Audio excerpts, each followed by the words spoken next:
Shalom sahabat Mitra Rema. Hari ini tanggal 18 Mei 2023 kita akan sama-sama mendengarkan firman Tuhan yang terambil dalam Injil Markus 16 ayat yang ke-19 yang berkata demikian. Sesudah Tuhan Yesus berbicara demikian kepada mereka, terangkatlah ia ke surga lalu duduk di sebelah kanan Allah. Demikianlah firman Tuhan, dan firman ini akan sama-sama saudara dan saya renungkan di hari ini yang saya beri judul kenaikannya extraordinary. Kenaikannya luar biasa. Saudara yang saya kasih dalam Tuhan Yesus Kristus, hari ini 18 Mei 2023 seluruh dunia memperingati peristiwa kenaikan Yesus ke surga. Dan saat ini saudara dan saya akan dibawa masuk dalam firman yang tadi saya baca, bahwa kenaikannya benar-benar luar biasa atau extraordinary. Kita mau lihat ayat tadi bagian terakhir bilang begini. Terangkatlah ia ke surga lalu duduk di sebelah kanan Allah. Ini mau saya share hari ini. Waktu Yesus naik ke surga,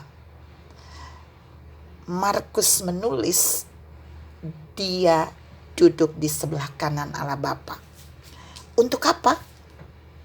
Kita mau bahas bagian ini. Yang pertama, dia duduk sebagai pendoa syafaat untuk saudara dan saya di bumi. Ibrani 7 ayat 25b.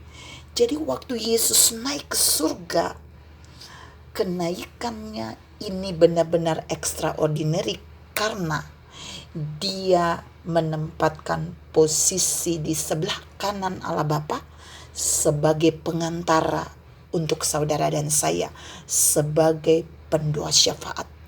Jadi setiap saat, setiap hari setelah dia naik ke surga, Yesus Kristus berdoa untuk saudara dan saya.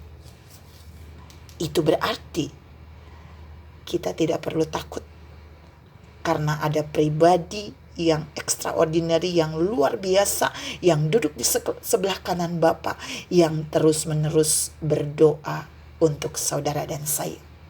Makanya terkadang waktu tidak ada orang lain berdoa untuk saudara dan saya, tapi kok tiba-tiba kita ada mujizat. Itu berarti pendoa syafaat agung kita sedang berdoa buat kita. Terkadang saudara dan saya lagi membutuhkan sesuatu, saudara dan saya tidak meminta orang berdoa. Saudara dan saya juga tidak minta, tapi kok Tuhan menjawab. Itu karena kita punya pendoa syafaat yang agung yang berdoa kepada Bapa untuk saudara dan saya. Sehingga ada mujizat yang kita dapatkan tanpa kita berdoa atau orang lain mendoakan kita. Tapi mujizat itu kita dapatkan karena sang pendoa syafaat agung itu berdoa bagi kita setelah dia naik ke surga lalu duduk di sebelah kanan Allah Bapa.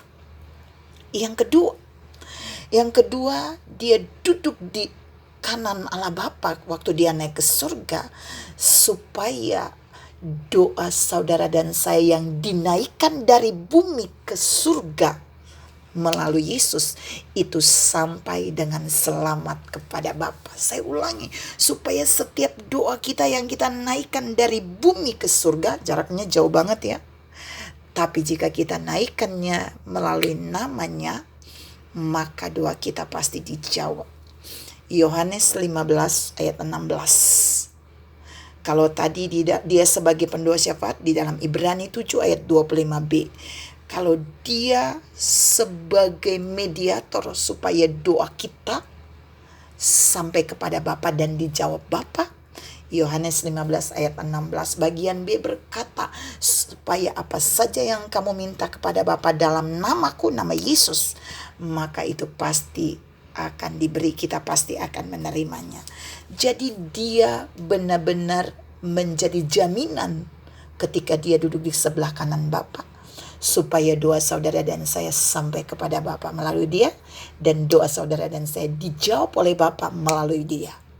Yang terakhir, yang ketiga, Yesus naik ke surga supaya apa? supaya Roh Kudus turun dan berdiam di dalam kita. Yohanes 16 ayat 7, untuk apa dia berdiam di dalam kita? Supaya Roh Kudus itu membantu kita berdoa kepada Bapa dengan keluhan-keluhan yang tidak kita mampu berdoa. Jadi kita sendiri tidak bisa berdoa seperti apa yang Tuhan mau, tapi Roh Kudus yang turun ketika Yesus naik ke surga, itulah yang akan menolong kita. Saudara yang saya kasihi dalam Tuhan Yesus Kristus, 3 poin ini sedang Tuhan bawa buat saudara dan saya melihat bahwa kenaikan Yesus yang extraordinary itu memberikan pengaruh yang luar biasa dalam apa yang disebut doa. Dia berpengaruh menjadi pendoa syafaat bagi saudara dan saya. Dia berpengaruh untuk membuat doa saudara dan saya dari bumi sampai kepada Bapa melalui namanya. Dan yang terakhir, dia naik ke surga memberikan pengaruh supaya Roh Kudus turun. Roh doa yang ada pada Roh Kudus itu akan menolong kita untuk berdoa kepada Bapa dengan dahsyat dan luar biasa sesuai dengan apa yang Tuhan mau.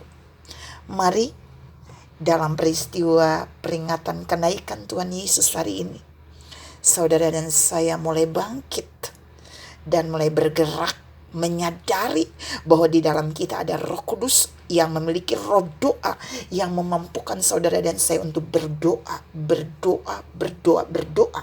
Dan ketika kita berdoa, maka kita punya pengantara yang paling dahsyat di surga, di mana melalui pribadi Yesus doa kita akan sampai kepada Bapa. Selamat mempraktekkan firman ini di hari kenaikan Yesus Kristus.